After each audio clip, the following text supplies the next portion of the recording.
हुरंदे रूहानी पेशवा पीर पागारे से जमायत इस्लामी के अमीर हाफिज नईम उर रहमान मुलाकात कई आहे।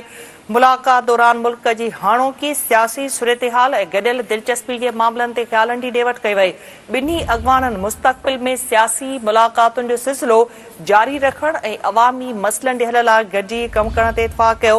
हुरंदे रूहानी पेशवा पीर पागारे हाफिज नईम पारां ॾिनल लाहौर में कायम मरकज़ मंसूरा दौरे की दावत पिण कबूल करे वरती। अवां खे अपडेट कयूं पिया इन अहम ख़बर के हवाले से तो हुरंदे रूहानी पेशवा पीर पागारे से जमायत इस्लामी के अमीर हाफिज नईम उर रहमान मुलाकात कई आहे। हुरंदे रूहानी पेशवा पीर पागारे से जमायत इस्लामी के अमीर हाफिज नईम उर रहमान मुलाकात कई आहे। मुलाकात दौरान मुल्क की हाणोकी सियासी सूरत हाल ऐं गडियल दिलचस्पी के मामलन ते ख्यालन की डेवट कई वई। बिन्ही अगवानन मुस्तक़बिल में सियासी मुलाकातुन जो सिलसिलो जारी रखण ऐं अवामी मसलन के हल लाइ गॾिजी कम करण ते इतफाक़ कयो वियो। हुरंदे रूहानी पेशवा पीर पागारे हाफिज नईम पारां ॾिनल लाहौर में कायम मरकज़ मंसूरा में दौरे की दावत पिण कबूले वरती। हुरंदे रूहानी पेशवा पीर पागारे से जमायत इस्लामी के अमीर हाफिज नईम उर रहमान मुलाकात कई आहे। मुलाकात दौरान मुल्क की हाणोकी सियासी सूरत हाल ऐं गडियल दिलचस्पी के मामलन ते ख्यालन की डेवट कई वई। बिन्ही अगवानन मुस्तक़बिल में सियासी मुलाकातुन जो सिलसिलो जारी रखण ऐं अवामी मसलन के हल लाइ गॾिजी कम करण ते इतफाक़ कयो। हुरंदे रूहानी पेशवा पीर पागारे हाफिज नईम उर रहमान पारां ॾिनल लाहौर में कायम मरकज़ मंसूरा में दौरे की दावत पिण कबूले वरती।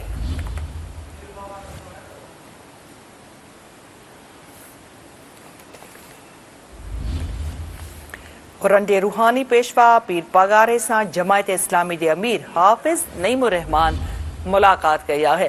मुलाकात दौरान मुल्क की हाणोकी सियासी सूरत हाल ऐं गडियल दिलचस्पी के मामलन ते ख्यालन की डेवट कई वई।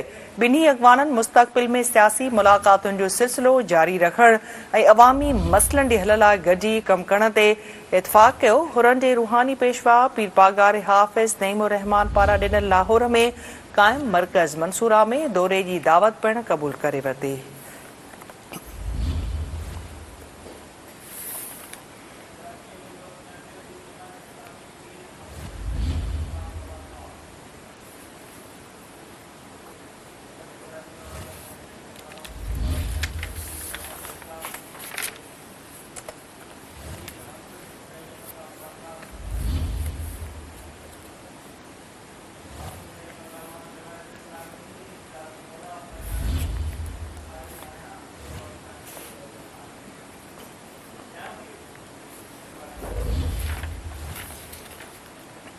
एक बी अहम खबर का भी नाज़रीन खे आगाही ॾींदासूं तो उमेर रुबाब चांडियो कराची में जमायत इस्लामी के अमीर हाफिज नईम उर रहमान से मुलाकात कई आहे।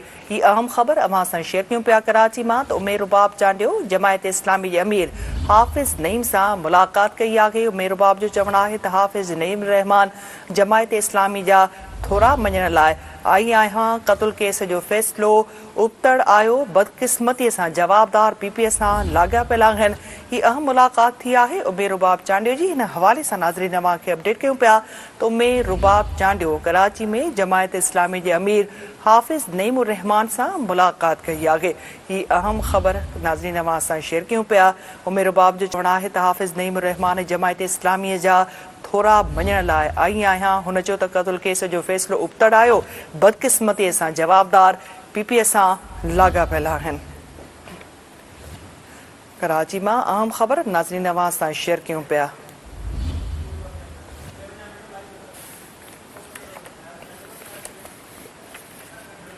उमेर रुबाब चांडियो जमायत इस्लामी के अमीर हाफिज नईम उर रहमान से मुलाकात कई आहे। मीडिया से ॻाल्हाईंदे उमेर रुबाब चांडियो जो चवण हुयो तो हू हाफिज नईम उर रहमान ऐं जमायत इस्लामी जा थोड़ा मञण लाइ आई आहे। उमेर रुबाब चांडियो जो वधीक चवण आहे तो संस वालदेन के क़त्ल केस जो फैसलो उबतड़ आयो बदकिस्मती से जवाबदार पीपीए से लाॻापियल आहिनि। संस वधीक चवण है तो संस मामलो वडेरा शाही ऐं जागीरदाराणी निज़ाम ख़िलाफ़ आहे। संस कंहिं भी सियासी पार्टी से ताल्लुक नाहे। जमायत इस्लामी के अमीर हाफिज नईम रहमान जो चवण तो उमेर रुबाब के वालदेन के सरदारी निज़ाम सबब क़त्ल कयो वियो। वॾा वॾा जागीरदार सियासी पार्टियुनि में रहनि था जंहिं करे जागीरदाराणी निज़ाम मज़बूत आहे।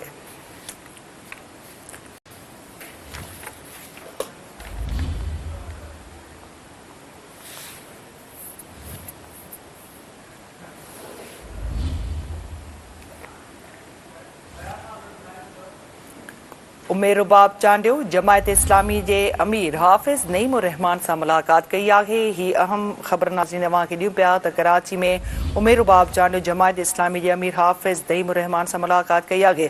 वधीक अपडेट्स लाइ असां राब्तो कयो आहे कराची में सिंध टीवी न्यूज़ के चीफ रिपोर्टर फयाज़ कुरैशी सां। फयाज़ अपडेट कजो ही जेका मुलाकात थी आहे।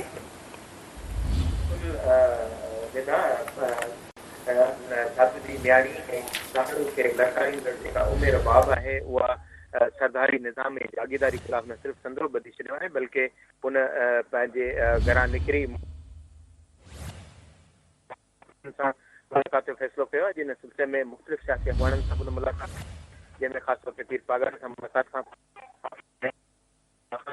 इदारे नूर हक़ीक़त रखी ऐं उते न सिर्फ दौरा वञा बल्कि संदसि चवणु हुयो तो जमायत अॻवाननि जी घुराए थी आहे छाकाणि जो हुननि उन हर मुश्किल मरहले में संदसि साथ जे हवाले सां यकीन ॾियारियो बल्कि अॼु संदसि मुलाक़ात जे मौक़े ते हाफ़िज़ नईमुर रहमान मीडिया सां ॻाल्हि थी संदसि चवण अॼु सिंध जी नियाणी पाकिस्तान जी उम्मत जी नियाणी उमेर बाब जिदोजहद जी अलामत बणियल आहे।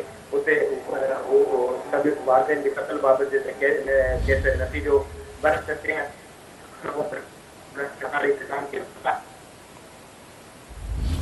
जी